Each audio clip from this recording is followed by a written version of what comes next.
VI. Sa Majesté le Roi Louis XIII. L'affaire fit grand bruit. M. de Tréville gronda beaucoup tout haut contre ses mousquetaires et les félicita tout bas. Mais comme il n'y avait pas de temps à perdre pour prévenir le roi, M. de Tréville s'empressa de se rendre au Louvre. Il était déjà trop tard. Le roi était enfermé avec le cardinal, et l'on dit à M. de Tréville que le roi travaillait et ne pouvait recevoir en ce moment. Le soir, M. de Tréville vint au jeu du roi. Le roi gagnait, et, comme sa majesté était fort avare, elle était d'excellente humeur. Aussi, du plus loin que le roi aperçut Tréville, venez ici, monsieur le capitaine, dit-il, venez que je vous gronde. Savez-vous que son éminence est venu me faire des plaintes sur vos mousquetaires, et cela avec une telle émotion que ce soir son éminence en est malade? Ah çà, mais ce sont des diables à quatre, des gens à pendre, que vos mousquetaires. Non, sire, répondit Tréville, qui vit du premier coup d'œil comment la chose allait tourner. Non, tout au contraire, ce sont de bonnes créatures, douces comme des agneaux, et qui n'ont qu'un désir, je m'en ferai garant, c'est que leur épée ne sorte du fourreau que pour le service de votre majesté. Mais, que voulez-vous? Les gardes de monsieur le cardinal sont sans cesse à leur chercher querelle, et pour l'honneur même du corps, les pauvres jeunes gens sont obligés de se défendre. Écoutez, monsieur de Tréville, dit le roi, écoutez. Ne dirait-on pas qu'il parle d'une communauté religieuse? En vérité, mon cher capitaine, j'ai envie de vous ôter votre brevet et de le donner à mademoiselle de Chemerault, à laquelle j'ai promis une abbaye. Mais ne pensez pas que je vous croirai ainsi sur parole. On m'appelle Louis le Juste, monsieur de Tréville, et tout à l'heure, nous verrons. Ah, c'est parce que je me fie à cette justice, sire, que j'attendrai patiemment et tranquillement le bon plaisir de votre majesté. Attendez donc, monsieur, attendez donc, dit le roi. Je ne vous ferai pas attendre longtemps. En effet, la chance tournait, et comme le roi commençait à perdre ce qu'il avait gagné, il n'était pas fâché de trouver un prétexte pour faire, qu'on nous passe cette expression de joueur, dont nous l'avouons, nous ne connaissons pas l'origine, pour faire Charlemagne. Le roi se leva donc, au bout d'un instant, et mettant dans sa poche l'argent qui était devant lui, et dont la majeure partie venait de son gain, la Vieuville, dit-il, prenez ma place. Il faut que je parle à monsieur de Tréville pour affaire d'importance. Ah, j'avais 80 louis devant moi. Mettez la même somme, afin que ceux qui ont perdu n'aient pas à se plaindre. La justice avant tout. Puis, se retournant vers monsieur de Tréville, et, marchant avec lui vers l'embrasure d'une fenêtre, eh bien, monsieur, continua-t-il, vous dites que ce sont les gardes de l'éminentissime qui ont été chercher querelle à vos mousquetaires? Oui, sire, comme toujours. Et comment la chose est-elle venue, voyons? Car vous le savez, mon cher capitaine, il faut qu'un juge écoute les deux parties. Ah, mon Dieu, de la façon la plus simple et la plus naturelle. 3 de mes meilleurs soldats, que votre majesté connaît de nom et dont elle a plus d'une fois apprécié le dévouement, et qui ont, je puis l'affirmer au roi, son service fort à cœur, 3 de mes meilleurs soldats, dis-je, messieurs Athos, Porthos et Aramis, avaient fait une partie de plaisir avec un jeune cadet de Gascogne que je leur avais recommandé le matin même. La partie allait avoir lieu à Saint-Germain, je crois, et ils s'étaient donné rendez-vous au Carme Deschaux lorsqu'elle fut troublée par M. de Jussac et mm Cahusac, Biscarat et 2 autres gardes qui ne venaient certes pas là en si nombreuse compagnie sans mauvaise intention contre les édits. Ah, ah, vous m'y faites penser, dit le roi. Sans doute, ils venaient pour se battre eux-mêmes. Je ne les accuse pas, sire, mais je laisse votre majesté apprécier ce que peuvent aller faire 5 hommes armés dans un lieu aussi désert que le sont les environs du couvent des Carmes. Oui, vous avez raison, Tréville, vous avez raison. Alors, quand ils ont vu mes mousquetaires ils ont changé d'idée, et ils ont oublié leur haine particulière pour la haine de corps, car votre majesté n'ignore pas que les mousquetaires qui sont au roi et rien qu'au roi sont les ennemis naturels des gardes qui sont à monsieur le cardinal. Oui, Tréville, oui, dit le roi mélancoliquement, et c'est bien triste, croyez-moi, de voir ainsi deux partis en France, deux têtes à la royauté. Mais tout cela finira, Tréville, tout cela finira. Vous dites donc que les gardes ont cherché querelle aux mousquetaires? Je dis qu'il est probable que les choses se sont passées ainsi, mais je n'en jure pas, sire. Vous savez combien la vérité est difficile à connaître, et à moins d'être doué de cet instinct admirable qui a fait nommer Louis XIII le juste. Et vous avez raison, Tréville, mais ils n'étaient pas seuls, vos mousquetaires. Il y avait avec eux un enfant. Oui, sire, et un homme blessé, de sorte que 3 mousquetaires du roi, dont un blessé, et un enfant, ont non seulement tenu tête à 5 des plus terribles gardes de monsieur le cardinal, mais encore en ont porté 4 à terre. Mais c'est une victoire, cela, s'écria le roi tout rayonnant, une victoire complète. Oui, sire, aussi complète que celle du pont de C. 4 hommes, dont un blessé, et un enfant, dites-vous? Un jeune homme à peine, lequel s'est même si parfaitement conduit en cette occasion que je prendrai la liberté de le recommander à votre majesté. Comment s'appelle-t-il? D'Artagnan, sire. C'est le fils d'un de mes plus anciens amis, le fils d'un homme qui a fait avec le roi votre père de glorieuse mémoire la guerre de partisans. Et vous dites qu'il s'est bien conduit, ce jeune homme? Racontez-moi cela, Tréville. Vous savez que j'aime les récits de guerre et de combat. Et le roi Louis XIII releva fièrement sa moustache en se posant sur la hanche. Sire, reprit Tréville, comme je vous l'ai dit, M. d'Artagnan est presque un enfant, et comme il n'a pas l'honneur d'être mousquetaire, il était en habit bourgeois. Les gardes de M. le cardinal, reconnaissant sa jeunesse, et de plus qu'il était étranger au corps, l'invitèrent donc à se retirer avant qu'ils n'attaquassent. Alors vous voyez bien, Tréville, interrompit le roi, que ce sont eux qui ont attaqué. C'est juste, sire. Ainsi, plus de doute. Ils le sommèrent donc de se retirer, mais il répondit qu'il était mousquetaire de cœur et tout à sa majesté, qu'ainsi donc il resterait avec messieurs les mousquetaires. Brave jeune homme, murmura le roi. En effet, il demeura avec eux, et votre majesté a là un si ferme champion que ce fut lui qui donna à Jussac ce terrible coup d'épée qui met si fort en colère monsieur le cardinal. C'est lui qui a blessé Jussac, s'écria le roi. Lui, un enfant? Ceci, Tréville, c'est impossible. C'est comme j'ai l'honneur de le dire à votre majesté. Jussac, une des premières lames du royaume. Eh bien, sire, il a trouvé son maître.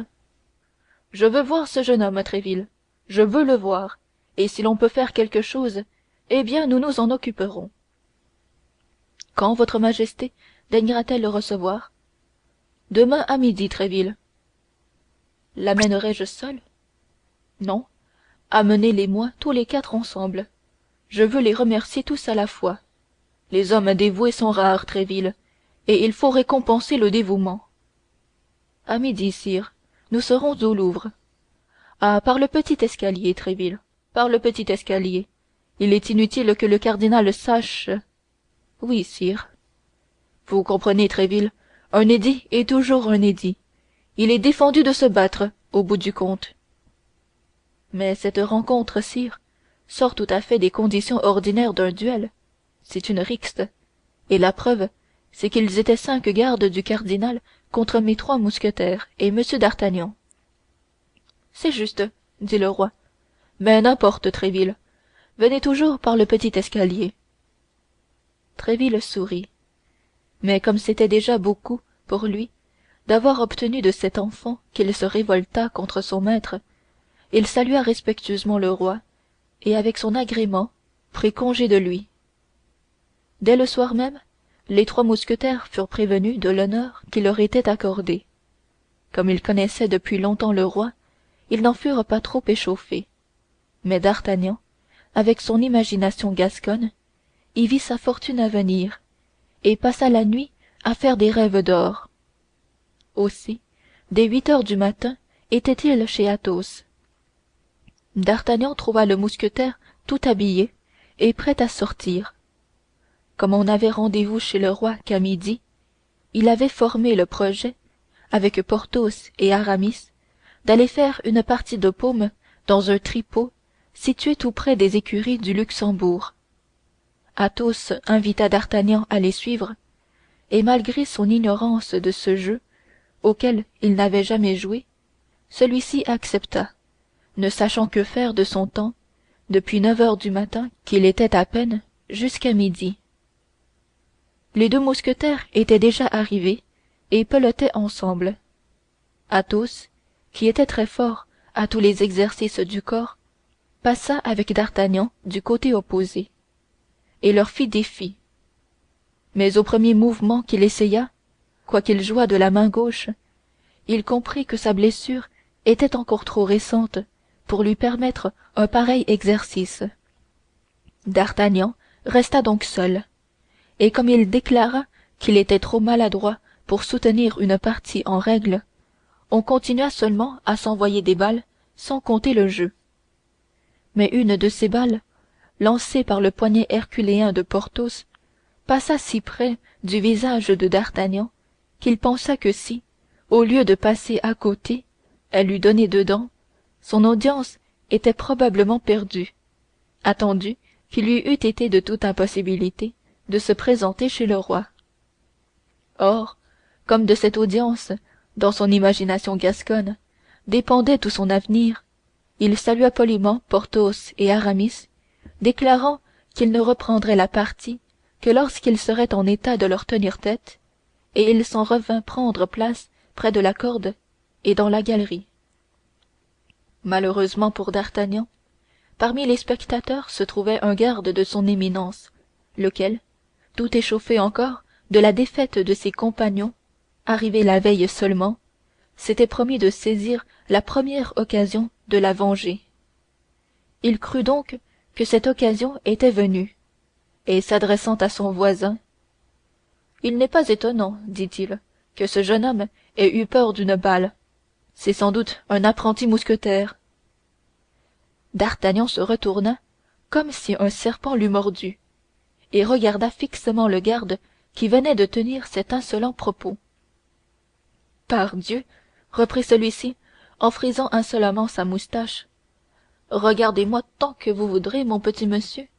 J'ai dit ce que j'ai dit.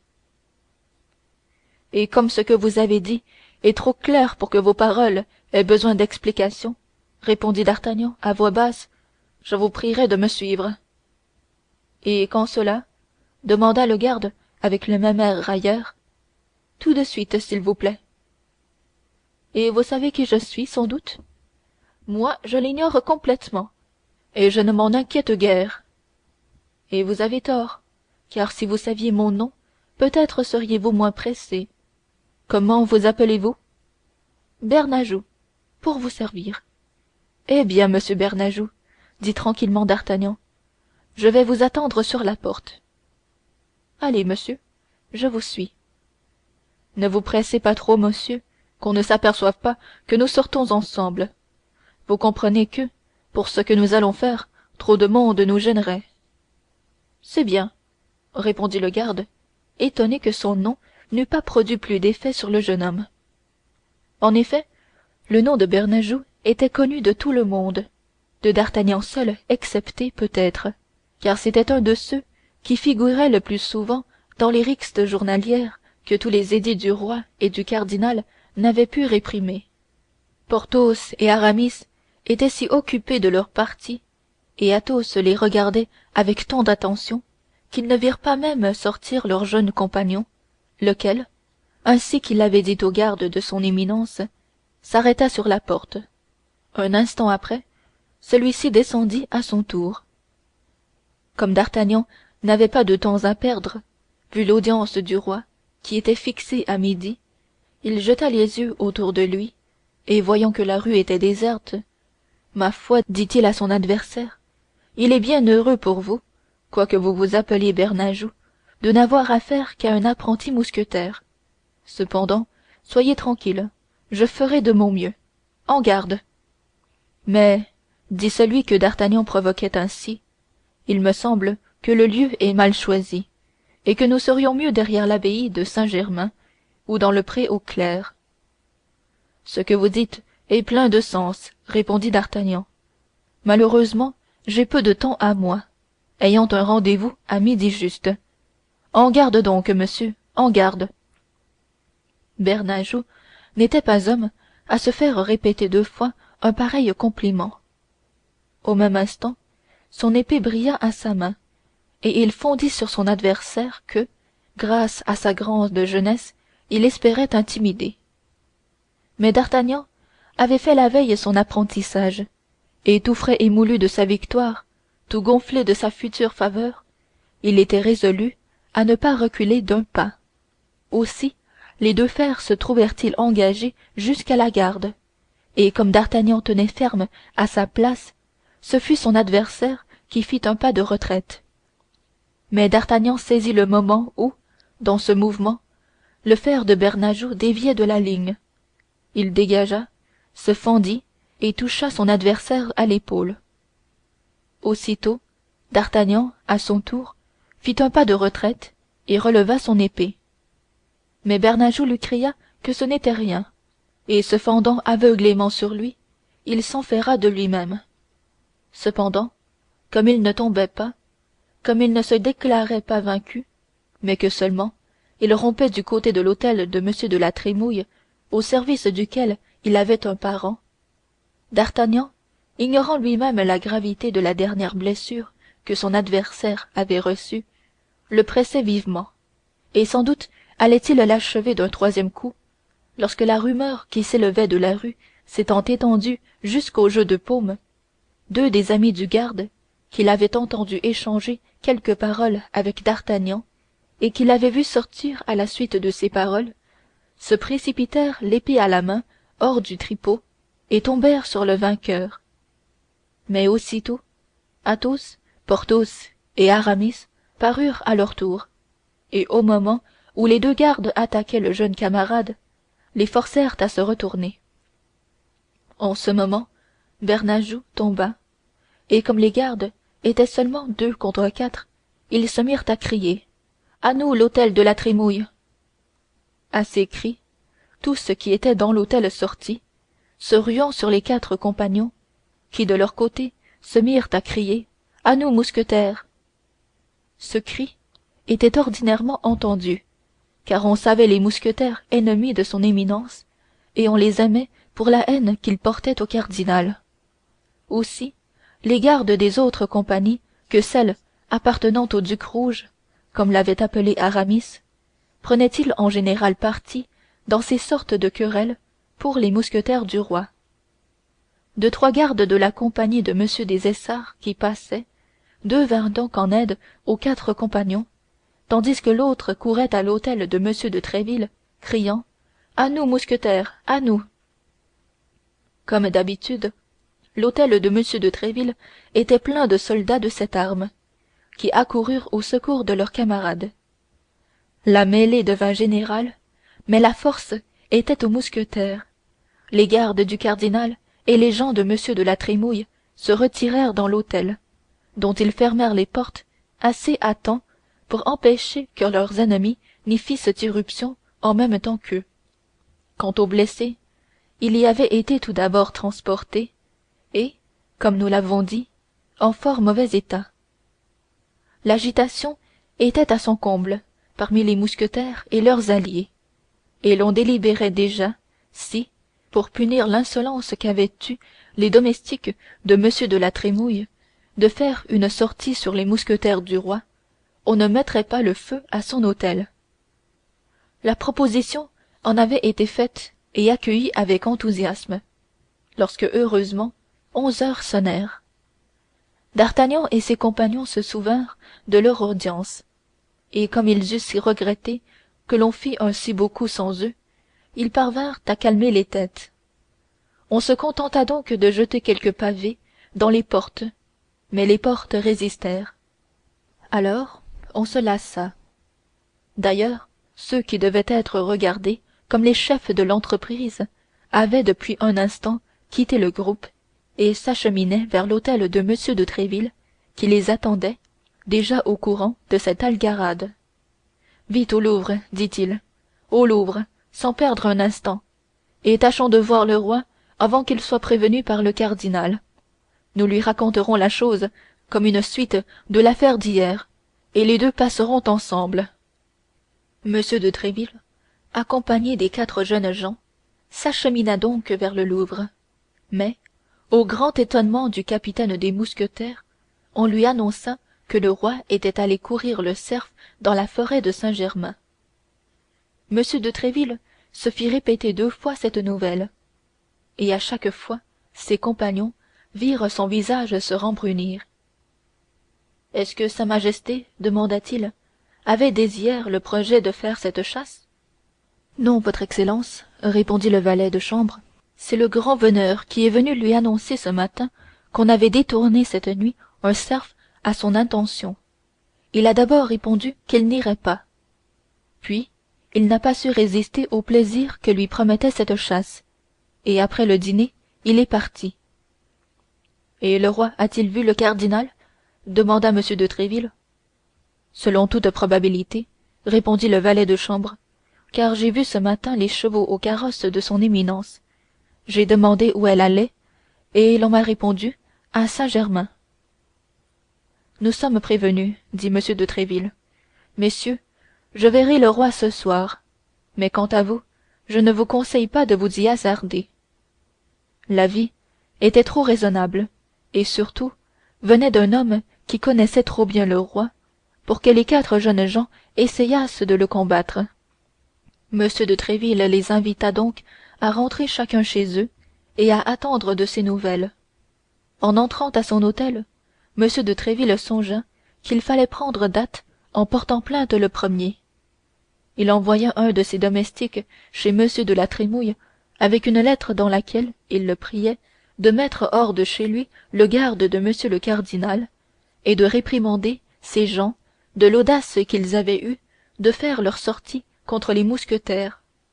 Mais M. de la Trémouille, déjà prévenu par son écuyer, dont, comme on le sait, Bernajoux était le parent, lui fit répondre que ce n'était ni à M. de Tréville, ni à ses mousquetaires de se plaindre, mais bien au contraire à lui, dont les mousquetaires avaient chargé les gens et avaient voulu brûler l'hôtel.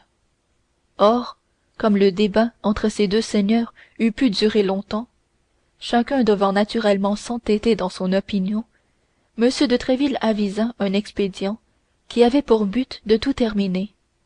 C'était d'aller trouver lui-même M. de la Trémouille. Il se rendit donc aussitôt à son hôtel et se fit annoncer. Les 2 seigneurs se saluèrent poliment, car s'il n'y avait pas amitié entre eux, il y avait du moins estime. Tous 2 étaient gens de cœur et d'honneur, et comme M. de la Trémouille, protestant, et voyant rarement le roi, n'était d'aucun parti, il n'apportait en général dans ses relations sociales aucune prévention. Cette fois néanmoins, son accueil, quoique poli, fut plus froid que d'habitude. Monsieur, dit M. de Tréville, nous croyons avoir à nous plaindre chacun l'un de l'autre, et je suis venu moi-même pour que nous tirions de compagnie cette affaire au clair. Volontiers, répondit M. de la Trémouille, mais je vous préviens que je suis bien renseigné, et tout le tort est à vos mousquetaires. Vous êtes un homme trop juste et trop raisonnable, monsieur, dit M. de Tréville, pour ne pas accepter la proposition que je vais faire. Faites, monsieur, j'écoute. Comment se trouve M. Bernajoux, le parent de votre écuyer? Mais monsieur, fort mal, outre le coup d'épée qu'il a reçu dans le bras, et qui n'est pas autrement dangereux, il a encore ramassé un autre qui lui a traversé le poumon, de sorte que le médecin en dit de pauvres choses. Mais le blessé a-t-il conservé sa connaissance? Parfaitement. Parle-t-il? Avec difficulté, mais il parle. Eh bien, monsieur, rendons-nous près de lui, adjurons-le au nom de Dieu devant lequel il va être appelé peut-être de dire la vérité. Je le prends pour juge dans sa propre cause, monsieur, et ce qu'il dira je le croirai. M de la Trémouille réfléchit un instant, puis comme il était difficile de faire une proposition plus raisonnable, il accepta. Chapitre 6.